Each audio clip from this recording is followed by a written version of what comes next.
ನಮಸ್ಕಾರ ಎಲ್ಲರಿಗೂ, welcome back to my channel.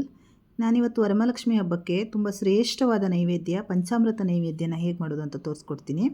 ಇದಕ್ಕೆ ಹಾಲು ಬೇಕು, ಹಸಿ ಹಾಲು ತೊಗೋಬೇಕು, ಮೊಸರು, ಸಕ್ಕರೆ, ಜೇನುತುಪ್ಪ, ತುಪ್ಪ ಮತ್ತು ಮಿಕ್ಸ್ ಫ್ರೂಟ್ಸ್ ತೊಗೋಬೋದು. ಯಾವುದಾದ್ರೂ ಒಂದು 5 ಫ್ರೂಟ್ಸು ತೊಗೋಬೋದು, ಯಾವುದಿದೆ ಅದು ತೊಗೋಬೋದು. ಆ್ಯಪಲ್ಲು ಮತ್ತು ಬನಾನಾ, ದಾಳಿಂಬೆ ತೊಗೊಂಡಿದ್ದೀನಿ. ಹಾಗೆ ಡ್ರೈ ಫ್ರೂಟ್ಸು ಗೋಡಂಬಿ, ಬಾದಾಮಿ, ದ್ರಾಕ್ಷಿ ತೊಗೊಂಡಿದ್ದೀನಿ. ಈಗ ಇದೆಲ್ಲ ನೀಟಾಗಿ ಮಿಕ್ಸ್ ಮಾಡಬೇಕು. ಪಂಚಾಮೃತ ಅಂದರೆ ಹಾಲು, ಮೊಸರು, ತುಪ್ಪ, ಸಕ್ಕರೆ, ಜೇನುತುಪ್ಪ, ಇದು 5 ಇರಬೇಕು ಪಂಚಾಮೃತಕ್ಕೆ. ಆಮೇಲೆ ಎಲ್ಲ ಫ್ರೂಟ್ಸನ್ನು ಮಿಕ್ಸ್ ಮಾಡ್ಕೊಳ್ಳೋದು. ತುಂಬ ಈಸಿಯಾದ ನೈವೇದ್ಯ, ಹಾಗೆ ತುಂಬ ಟೇಸ್ಟಿ ಕೂಡ ಇರುತ್ತೆ ಮತ್ತು ಲಕ್ಷ್ಮಿಗೆ ತುಂಬ ಪ್ರಿಯವಾದ ನೈವೇದ್ಯ ಇದು. ಇದಕ್ಕೆ ಪರಮಶ್ರೇಷ್ಠ ನೈವೇದ್ಯ ಅಂತ ಕೂಡ ಕರೀತಾರೆ.